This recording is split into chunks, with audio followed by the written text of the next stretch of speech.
राधे राधे, नमस्ते, सत श्री अकाल, आदाब। कैसे हैं आप सभी लोग? मैं उम्मीद करती हूँ आप सभी लोग बहुत अच्छे होंगे, खुश होंगे, मस्त होंगे और बहुत अच्छे से अपने स्टडीज पर फोकस कर रहे हैं। चलिए लेट्स स्टार्ट द चैप्टर। आज जो हम पढ़ने वाले हैं इंडियन पॉलिटी का एम लक्ष्मीकांत का 53rd चैप्टर है ना, राज्य का महाधिवक्ता है ना। आज जो है 53वां अध्याय है, 53rd चैप्टर है, उसका नाम है राज्य का महाधिवक्ता। सिंपल सी बात है, कोई दिक्कत कोई परेशानी नहीं होगी आपको। जिन बहुत सारे लोगों को देखिए negativity, we all have negativity. हर इंसान की लाइफ में कुछ अलग प्रकार का डिप्रेशन है, अलग प्रकार का स्ट्रेस है। बट ट्रस्ट मी, आपको एक बात बताऊं, लड़कियों के कटे हुए बाल और लड़कों की बढ़ी हुई दाढ़ी उनकी जिंदगी में एक बहुत बड़े रहस्य का या फिर एक बहुत बड़े दुख का एक आप समझ सकते हो कि कुछ है जो बहुत बड़ी बात को छुपा रहे है ना, जो जिसने उसको हट गया। यानी कि एक बात हमेशा मैं आपको बताना चाहूँगी, जो मैंने पर्सनली फील किया कि लड़कियों के कटे हुए बाल और लड़कों की बढ़ी हुई दाढ़ी उनके बहुत बड़े जख्म को बताती है ना। भले ही तो मुँह से ना बोल रहे, पर ये देखिए एक लड़की होती है जो बहुत सादगी भरी होती है, लंबे बाल रखती है, सूट कुर्ता पहनती है और एकदम से वो अपने बालों को कटवा ले, है ना, यहाँ तक शोल्डर तक करवा ले। इसलिए नहीं कर रहा है क्योंकि बहुत मॉडर्न हो गई है, इसलिए क्योंकि उसे कोई बात इस हद तक चुप गई है जिसकी वजह जो कुछ और नहीं कर सकती थी, ना वो बदला ले सकती थी, ना कुछ और कर सकती थी। ऐसी सिचुएशन में कई बार इंसान का एक नॉर्मल सा जो मैंने ऑब्जर्व किया उस हिसाब से मुझे समझ आया कि लड़कियों के कटे हुए बाल और लड़कों की बढ़ी हुई दाढ़ी हमेशा उनकी कुछ बहुत बड़े दर्द की एक निशानी है या एक कहानी है। ठीक है, तो दर्द सबके जीवन में है, हाँ सबके जीवन में तकलीफें हैं, भरी पड़ी हैं, बट जिंदा तो फिर भी रहना होता है ना। तो जिंदा रहो और अच्छे से पढ़ो, जो पढ़ सकता है, कुछ कर सकता है तो पढ़ो और करो, जिंदगी में बनो, सारी चीजें सारी तकलीफ आपके अपने आप ही खत्म हो जाएगी। चलिए, भारत के महाधिवक्ता के बारे में पढ़ेंगे आज। ठीक है, तो ये क्या है एक्चुअली में, ये इनका जो इनके विषय में बात की गई है, संविधान के किस अनुच्छेद के तहत की गई है, इनकी नियुक्ति कौन कर रहा है, इनका कार्यकाल क्या है, इनके कार्य क्या है, इनकी शक्तियाँ क्या हैं, इनकी पेंशन और भत्ते क्या हैं, ये सारी चीजें समझते हैं। तो हम डाल लेते हैं चैप्टर की हेडिंग, राज्य का महाधिवक्ता 53rd चैप्टर। ठीक है,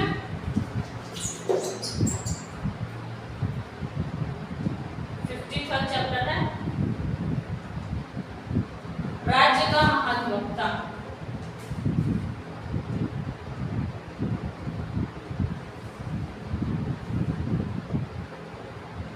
ठीक है, 53rd चैप्टर राज्य का महाधिवक्ता।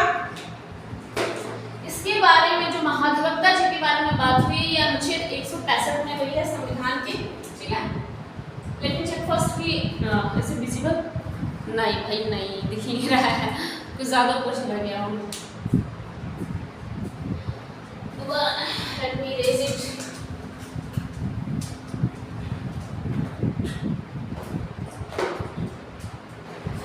चैप्टर राज्य का महाधिवक्ता, चैप्टर का नाम है आपका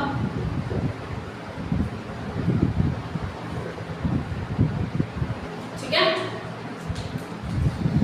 अनुच्छेद, भारत के संविधान के अनुच्छेद 165 में इसके बारे में बात की गई है। ठीक है, ठीक है, ये पूरा लिखने की तो जरूरत नहीं है। भारत के संविधान के अनुच्छेद 165 के में इसकी बात की, अनुच्छेद 165 से मतलब आप समझ लेंगे कि अनुच्छेद 165 में इसकी बात किया। देखिए राज्य की बात है, आपको एक बात बता दूं, जैसे मुख्यमंत्री हो गए या फिर आपके राज्य में अगर ये राज्य की महाधिवक्ता की बात है तो इनकी नियुक्ति क्या करते हैं, इनकी नियुक्ति राज्यपाल द्वारा होती है।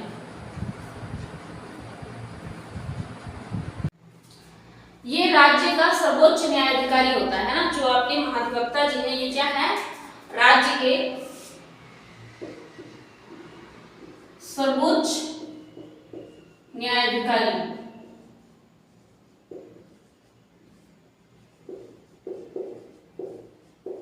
ठीक है, ये राज्य के सर्वोच्च न्यायाधिकारी होते हैं, आप ऐसा पूरा लिख सकते हैं, लिखना चाहे।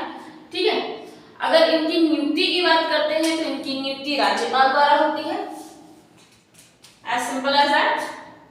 राज्य की बात है तो नियुक्ति राज्यपाल जी करेंगे। ठीक है,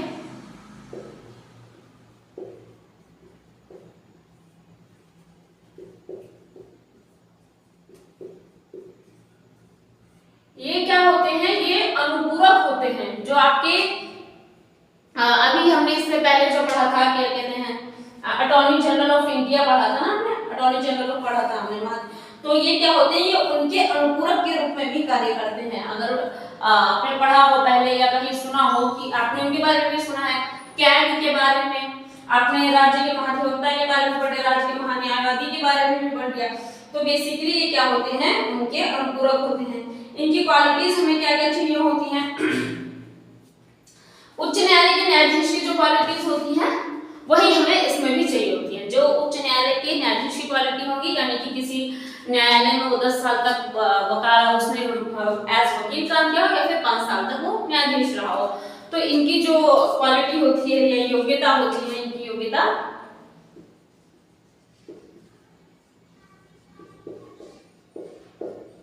उच्च न्यायालय के न्यायाधीश के समान होती है।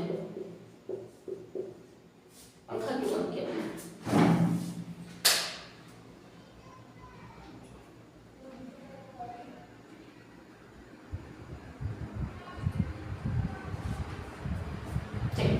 इनकी योग्यता क्या होगी, उच्च न्यायालय के न्यायाधीश के समान।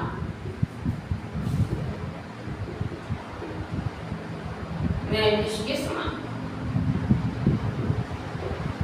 यानी कि ये 10 वर्ष तक न्यायालय में क्या रहे हो, न्यायालय में वकालत की हो। चलो ये लिख लेते हैं, न्यायालय में वकालत की। देखिए उनका जो था, जो अटॉर्नी जनरल ऑफ इंडिया थे, उनका सर्वोच्च न्यायालय के न्यायाधीश के कंपैरिजन में था। एक योग्यताएं थी जो उनकी उनके समान थी। और जो आपकी ये है राज्य के महाधिवक्ता, इनका क्या है, ये है उच्च न्यायालय के न्यायाधीश के समान। तो थोड़ी सी बस 5 वर्ष तक के जो न्यायाधीश रहने की बात थी वो इसमें नहीं है, बाकी 10 वर्ष तक वो चीजें उधर भी सेम थी और इसमें भी सेम। और एक तो कॉमन सी बात है कि भाई भारत देश का नागरिक होना चाहिए, है ना। बिना भारत देश के नागरिक हुए तो देखिए कुछ होगा नहीं यहाँ पे, ठीक है। भारत देश का क्या होना चाहिए, भारत देश का ये व्यक्ति नागरिक होना चाहिए।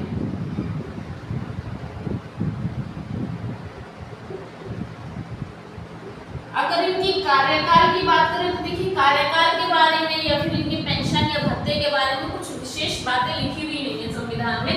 तो जो इनका पद होता है ये एक्चुअली में क्या होता है, इनका राज्यपाल के प्रसाद पर्यंत पद होता है। यानी कि जो राज्यपाल जो होते हैं वो इन्हें इनके पद से हटा सकते हैं और इनके पास भी ये शक्ति है, ये इनका अधिकार क्षेत्र में आता है कि जब चाहे तो ये खुद भी त्यागपत्र दे सकते हैं। तो हम ये क्लियर पता होना चाहिए कि इनकी पेंशन हो या भत्ते हो या फिर इनकी जो पोजीशन है कितने समय तक रहेगी, इस विषय में संविधान में कुछ खास बातें लिखी हुई नहीं है। बस 165 अनुच्छेद में महाधिवक्ता की व्यवस्था की गई है, ये है, ठीक है। महाधिवक्ता की व्यवस्था इज इट विजिबल गाइस? या इट इज। बस चैप्टर का नाम ही याद है, राज्य का महाधिवक्ता। चलिए, भारत देश का नागरिक कैसा होना चाहिए और ये होना चाहिए, ठीक है। संविधान में इनकी कार्यकाल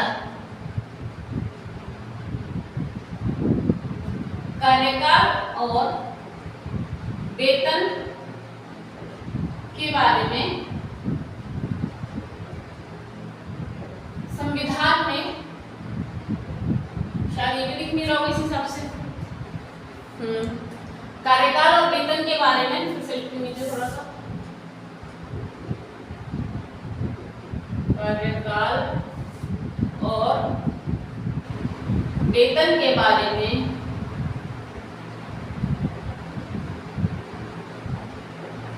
संविधान में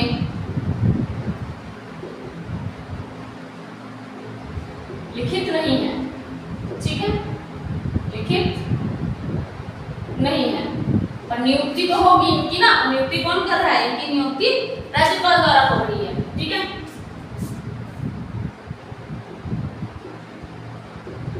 नियुक्ति राज्यपाल द्वारा होगी। बहुत छोटा सा चैप्टर है, प्यारा सा चैप्टर है, कुछ खास इसमें आपको दिक्कत होने वाली नहीं है। एक अनुच्छेद है, आपको पता होना चाहिए बस। 165 अनुच्छेद के तहत राज्य के महाधिवक्ता के बारे में बात की गई है। चलिए इसको लिखिए। कहीं कोई दिक्कत आ रही होगी, परेशानी आई होगी तो मुझे बताइएगा जरूर, हम आपके कष्टों का निवारण करने की कोशिश करेंगे, ठीक है। तो ये क्या रहेंगे फिर, राज्यपाल के प्रसाद पर्यंत बने रहेंगे अपने पद पर, है ना। राज्यपाल के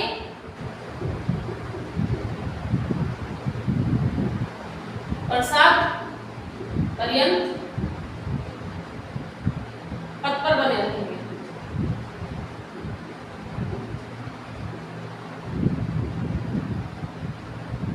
ठीक है। चाहे मतलब राज्यपाल इन्हें पद से हटा भी सकता है और ये चाहे तो त्याग कर भी दे सकते हैं। राज्यपाल इन्हें यानी कि राज्य के महाधिवक्ता जी को पद से हटा सकता है ना। हम इज्जत के साथ बोलते हैं सकते हैं, और ये स्वयं भी त्याग पत्र दे सकते हैं।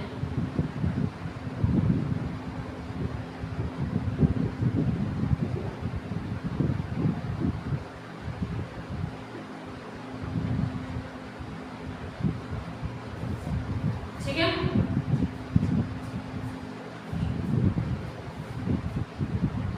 ठीक है। राज्यपाल इन्हें पद से हटा सकते हैं, एज वेल एज ये स्वयं भी त्याग पत्र दे सकते हैं, ठीक है।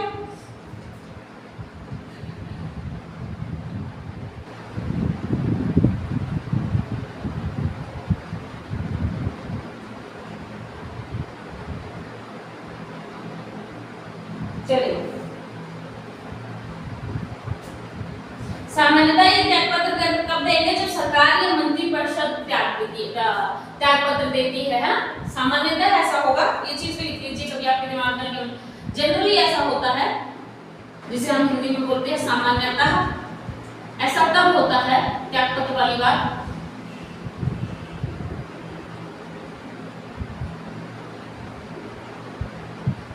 जब मंत्रिपरिषद यानी कि सरकार, मंत्रिपरिषद सरकार त्याग पत्र देती है, ठीक है। अच्छा, ये लिखा दिया कि प्रमुख है राज्य के समक्ष अधिकारी है, ठीक है। हाँ ठीक है, ये बात मुझे ये थोड़ी इंपॉर्टेंट है कि भाई ये क्या है, ये इंपॉर्टेंट है, राज्य के सर्वोच्च न्यायाधिकारी है। अच्छी बात है, बड़ी बात है। ये तो हमें क्लियर है कि जो इनकी सैलरी होती है, वेतन और भत्ते संविधान में से कुछ निश्चित लिखे हुए हैं, तो इनको कौन तय करता है कि वेतन और भत्ते जो है वो राज्यपाल तय करता है, ठीक है। इनके वेतन व भत्ते राज्यपाल तय करता है,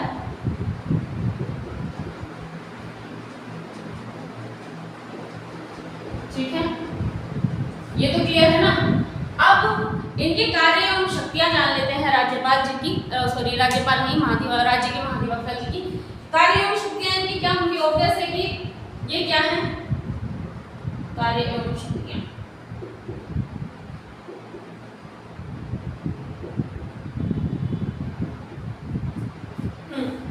ये क्या है, कानून के प्रमुख माने जा रहे, मुख्य कानून अधिकारी माने जा रहे हैं ना। राज्य में जो है ये मुख्य कानून अधिकारी माने जा रहे हैं, तो इनके कार्य भी कुछ कानून से रिलेटेड ही होंगे, विधि से रिलेटेड ही होंगे, है ना। ये तो समझ आएगा। राज्य के मुख्य कानून अधिकारी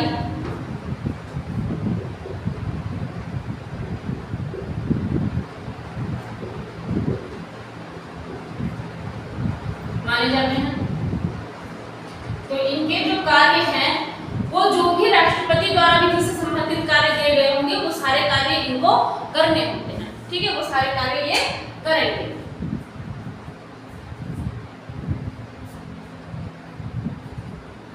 तो जैसे कि क्या है, राज्य सरकार को विधि संबंधी ऐसे विषयों पर सलाह दें जो राष्ट्रपति द्वारा सौंपे गए हैं, है ना। क्या करेंगे, राज्य सरकार को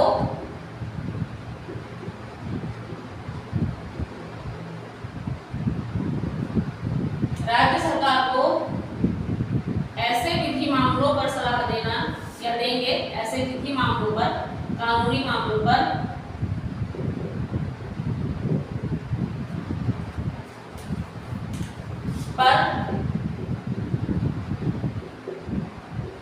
सलाह देंगे। जो राष्ट्रपति ने उन्हें सौंपे हैं विधि से संबंधित मामले समझेंगे कि क्या है, ये विधि की बहुत अच्छी ज्ञाता है, स्पेसिफिक स्पेशलिस्ट है ये, है ना, जैसे सर्जन होता है किसी चीज का, हार्ट सर्जन हो गया, आई स्पेशलिस्ट, वैसे ये क्या है, ये कानून की ज्ञाता है, कानून के बहुत ज्यादा विशेषज्ञ हैं। तो ये क्या है, राज्य सरकार को ऐसे विधि मामलों पर सलाह देंगे जो राष्ट्रपति द्वारा सौंपे गए हैं, जो राष्ट्रपति द्वारा सौंपे गए हैं। देखिए बच्चों, अगर किसी की ना दाढ़ी बड़ी भी मिल जाए या कुछ शादी की भरी लड़की छोटे छोटे बालों में मिल जाए ना, तो उसके कष्टों को समझने का आइडिया लगाना थोड़ा सा। ये आपको एक बात मैं बता रही हूँ जो मेरा पर्सनल ऑब्जर्वेशन है, ठीक है।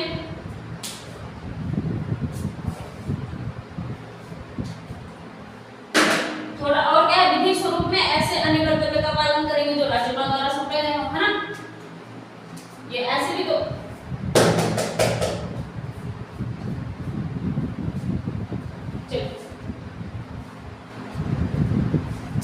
देखिए, क्योंकि राज्यपाल से संबंधित है, तो देखिए राष्ट्रपति ने कुछ कार्य सौंपे हैं तो कुछ राज्यपाल भी तो सौंपेगा, है ना, क्योंकि वो भी वहां पे इंपॉर्टेंट है, क्योंकि बात राज्य की हो रही है। तो राज्य में वास्तविक, जैसे कि आप केंद्र की बात करते हैं तो वास्तविक शक्तियां आपकी होती हैं प्रधानमंत्री के पास, जो आधिकारिक शक्तियां लेकिन होती हैं वो किसके पास होती हैं, राष्ट्रपति के पास। एज सिम एज दैट, बिल्कुल राज्य में ऐसा है कि राज्यपाल के पास दिखावे की शक्तियां बोल सकते हो, आधिकारिक शक्तियां बोल सकते हो, लेकिन जो वास्तविक शक्तियां होती है वो मुख्यमंत्री के पास होती है। तो इन दिस केस क्या होगा, राज्य ऐसे मामलों पर भी सलाह देंगे,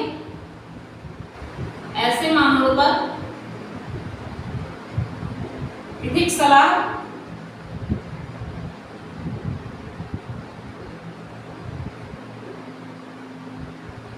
जो राज्यपाल द्वारा सौंपे गए हैं, ठीक है।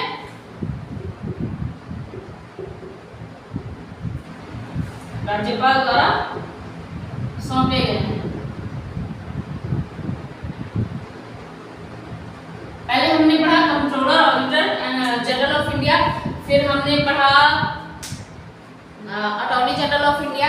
Now we are studying about राज्य के महाधिवक्ता, यानी कि advocate general of the state. हम चाहे तो हिंदी में लिख इस चैप्टर का नाम लिख दो यहाँ पे, advocate general of India. Is it okay guys, advocate general of India. लेकिन हम कहाँ पढ़ रहे हैं कि तो स्टेट की बात हो रही है, राज्य की ना, तो ये इंडिया नहीं, एक्चुअली में स्टेट आएगा, है ना, क्योंकि अभी हम राज्य के विषय में पढ़ रहे हैं। राज्य के महाधिवक्ता बड़ा बड़ा लिखा हुआ है, तो यहाँ पे जनरल ऑफ स्टेट हो जाएगा। चलिए, ऐसे मामलों पर भी इन्होंने काम कर लिए जो कि किसके द्वारा दिए गए हैं, जो कि आपके राष्ट्रपति द्वारा दिए गए हैं, और ऐसे मामले भी ये देखेंगे जो कि राज्यपाल द्वारा दिए गए हैं। वो मामले कैसे होंगे, विधिक मामले होंगे, ज्यादातर से विधिक मामले ऐसे इसलिए हैं क्योंकि भाई ये विधि के ज्ञाता है, एडवोकेट है, ऊपर से तो कानून से इनका संबंध है, ऊपर से इनकी क्वालिटीज कैसी होती हैं कि 10 साल तक ये कम से कम वहाँ पे इन्होंने उच्च न्यायालय में वकालत करी हो, न्यायालय में वकालत करी, क्योंकि इनकी क्वालिटी किसके बराबर देखी जाती है, किसके समान देखी जाती है, उच्च न्यायालय के न्यायाधीश के समान। उनको भी 10 साल की वकालत चाहिए होती है और इनको भी 10 साल की वकालत चाहिए होती है, ठीक है। और भाई अगर संविधान में कुछ और अन्य कार्य दिए गए हैं तो उसको उस पर भी तो ये कार्य करेंगे, ऐसा तो नहीं है कि उसको मना कर देंगे करने से। तो संविधान द्वारा सौंपे गए अन्य कार्य भी करेंगे।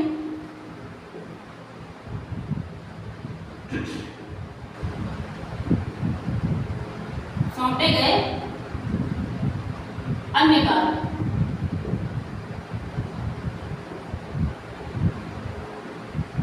ऐसा नहीं है कि राष्ट्रपति जी ने जो दे दिए या राज्यपाल जी ने जो दे दिए। भाई संविधान, कॉन्स्टिट्यूशन है ना, सबसे बड़ा, सर्वोपरि, सर्वोच्च, सुप्रीम, व्हाट इज, सब ये क्या है, ये सभी चीजें संविधान है, कॉन्स्टिट्यूशन है, ठीक है। अब एक क्वेश्चन आपको बता दूं मैं, अगर संविधान और जनता में से भी चूज करने की बात है कि आपके लिए जनता सर्वोपरि होगी या कॉन्स्टिट्यूशन, तो आई थिंक इंटरव्यूअर के लिए बता रही हूं जो यूपीएससी में इंटरव्यू तक पहुंचेगा, तो अगर कॉन्स्टिट्यूशन और जनता की बात आती है तो मेरे हिसाब से कॉन्स्टिट्यूशन सर्वोपरि जाएगा, जनता से भी ज्यादा सर्वोपरि कौन जाएगा, कॉन्स्टिट्यूशन आपका उससे भी ज़्यादा ऊपर जाएगा, उससे भी सब ऊपर जाएगा। ठीक है,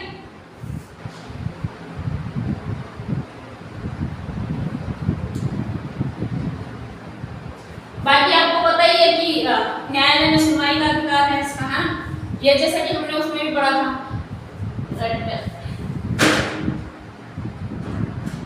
राज्य के किसी न्यायालय के समक्ष सुनवाई का अधिकार है, राज्य के किसी न्यायालय के समक्ष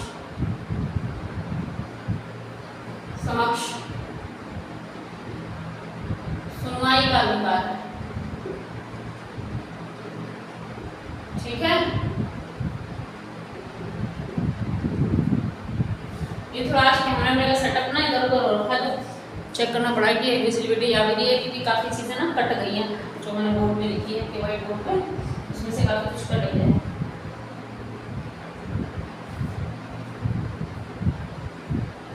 चलिए, और क्या है, ये दोनों सदनों में मताधिकार या बोलने व भाग लेने का अधिकार भी रखता है ना, दोनों सदनों में बोलने और भाग लेने का भी अधिकार, वही जो उसको मिले हुए थे, पहले भी आप पढ़ चुके हो। दोनों सदनों में बोलने और भाग लेने का भी अधिकार है। ठीक है,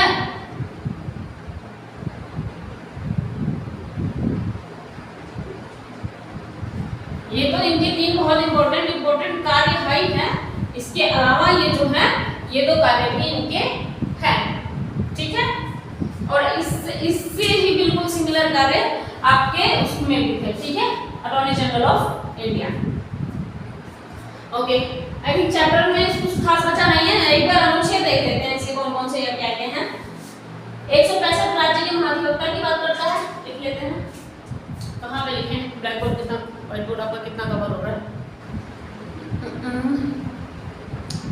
165 आपको पता ही है कि राज्य के महाधिवक्ता की बात करता है।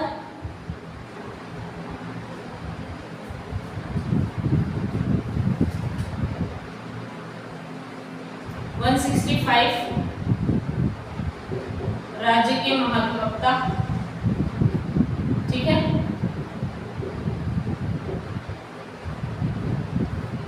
और अगर मैं बात करूं 76 की, तो महान्यायवादी की बात करता है ये। ठीक है, ज्यादा तो नहीं कर रहा है, दिख रहा है, देखिए। हाँ, 165 राज्य के महाधिवक्ता की बात करता है। जो 76 है वो आपके भारत के महान्यायाधीश की बात करेगा। 148 भारत के नियंत्रक एवं महालेखा परीक्षक की बात करेगा। ठीक है, 148 भारत के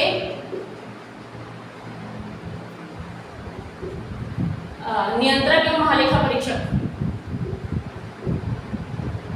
controller and auditor general of India, इनको बोला जाता है, भारत के नियंत्रक एवं महालेखा परीक्षक।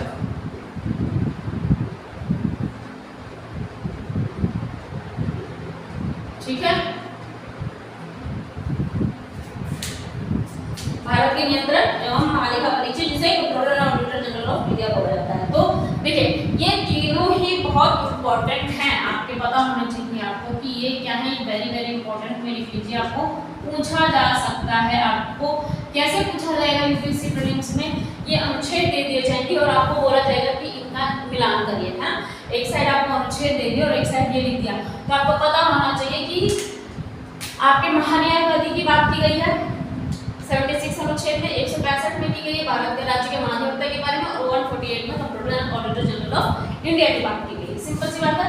तो पहले आप ऐसे याद कर सकते हैं, 76 महान्यायवादी के बाद 148 भारत के नियंत्रक, या फिर आप इसको कैट भी लिख सकते हैं, है ना, ऑडिटर जनरल ऑफ इंडिया। ये तो बना controller and auditor general of India, कैट महान्यायवादी महाधिवक्ता, ऐसे याद करना। कैट महाधिवक्ता नहीं, 76 पहले आएगा तो महान्यायवादी, ऐसे आप याद कर लीजिएगा। 76 148 सीक्वेंस में याद करना है, 76 148 सीक्वेंस 65, तो महान्यायवादी, कैट और फिर महाधिवक्ता, पर कुछ गड़बड़ मत करिएगा, याद करा दें क्या। देखिए, 65 148 165, 65 148 165, तो पहले क्या 76 सॉरी 65 बोल रही, तो पहले आएगा महान्यायवादी, फिर आएगा कैट, उसके बाद महाधिवक्ता। ठीक है, 76 148 165। 76 में आपके महान्यायवादी, 148 में आपके भारत के नियंत्रक के महालेखा परीक्षक यानी कैट, 165 में आपके महालेखा। सिंपल सी बात है, और तो कुछ बचा नहीं है। चलिए आई थिंक क्लियर हो गया होगा ये चैप्टर। अगर नहीं हुआ होगा तो कुछ छोटा सा चैप्टर प्यारा सा है ना, जैसे बोलते हैं बहुत क्यूट सा चैप्टर है, वैसे ही चैप्टर है, मुन्ना सा है ना। चलिए खुश रहिए, मजे करिए, बहुत अच्छे से पढ़ाई करिए, ध्यान रखिए और मजे करिए, एंजॉय करिए और पढ़ाई को बहुत ज़्यादा ध्यान रखिए, रिवीजन बहुत अच्छे से कर लीजिए। All the very best, thank you.